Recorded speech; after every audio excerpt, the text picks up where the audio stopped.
जब आपसे कहा जाता है कि सुमिरो या याद रखो या स्मरण रखो, तो स्मरण रखना उद्देश्य नहीं है, विधि है।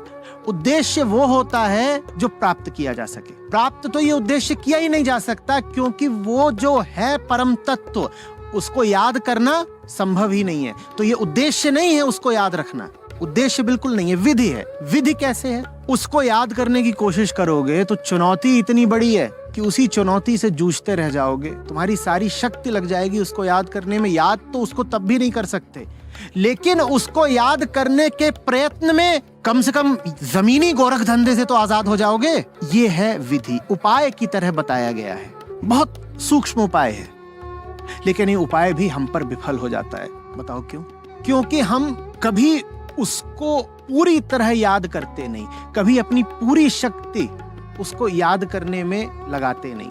हमारी शक्ति लगी रहती है सांसारिक चीजों को ही पकड़ने में, इन्हीं चीजों को याद रखने में। हम कहते हैं कि हम नाम स्मरण कर रहे हैं, तो फिर हम क्या करते हैं? हम जपते रहते हैं राम राम राम राम, या कुछ भी और।